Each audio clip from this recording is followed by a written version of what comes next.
Hey guys, today I am going to be showing you a soap that I make in two parts because there are two elements to this particular soap. Not that this soap is difficult to make, but it took me 2 days to make it because the soap embed or the column mold that I'm using, that soap actually has to be fully saponified before I put it in to my soap loaf. And you'll see what I mean in just a second. So these particular pictures, the long spouts, you can get on Brambleberry. You can get them on Amazon. I got mine at Hobby Lobby.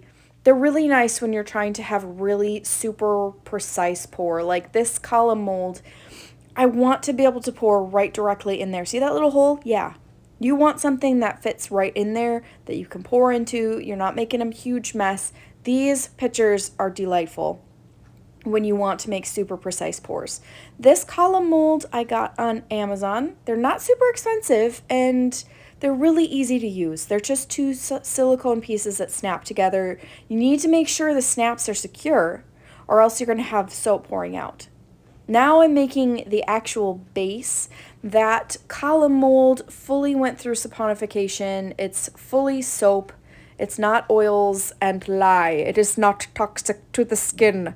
But here is the base, and I did add some titanium dioxide to the lye solution because I want the entire batch to be one color.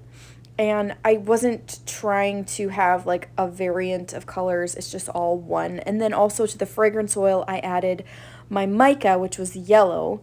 This fragrance oil does discolor, which is why I added that titanium dioxide and the yellow. I wanted it to start off as a lighter color and not go completely dark chocolate.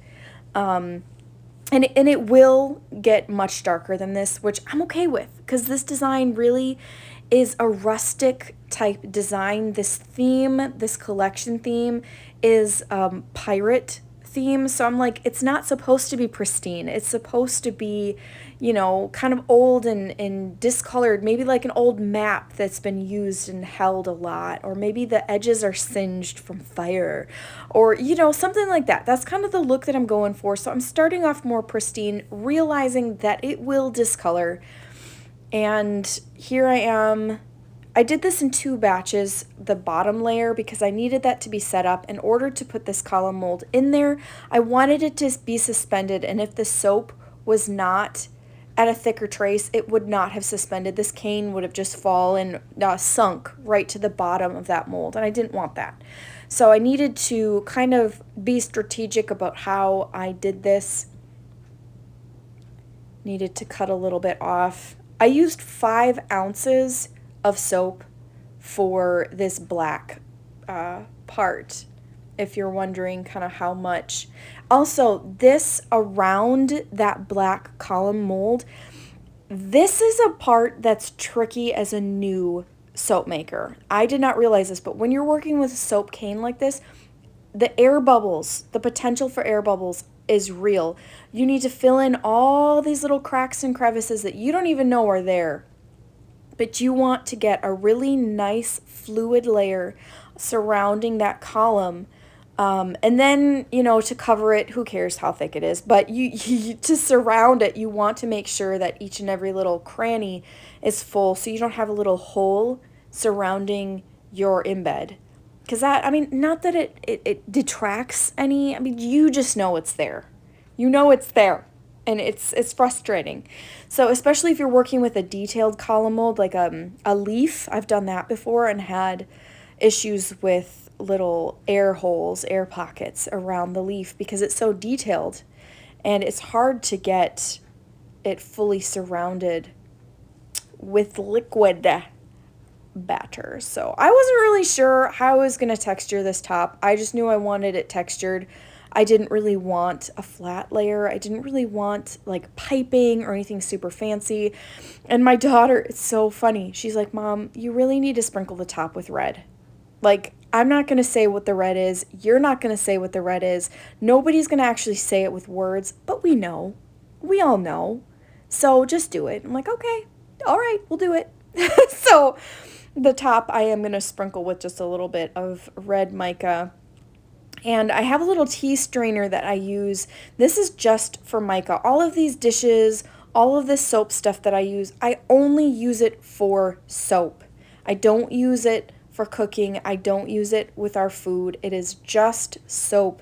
All the ingredients are all of the tools and everything. So here goes that red.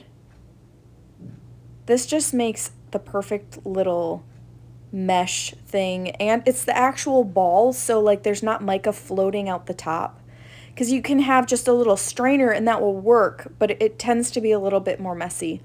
So that complete little ball, T-ball, works great. And it's funny because the top is yellow, but look at the inside. What color's the inside?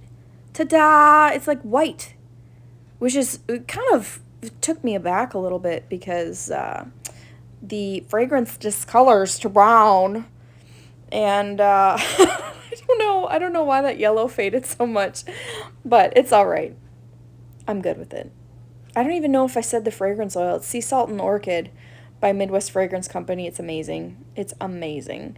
So you see how that black dot is suspended in the soap. It didn't sink to the bottom. It didn't float to the top. This is a lot of working with trace. And here is the final product. It is not with the full cure. Obviously, I took this picture just after I cut it and stamped it, but it will be interesting to see what it does with time. I do cure all of my soaps for 4 to 6 weeks to make sure they are optimal for use.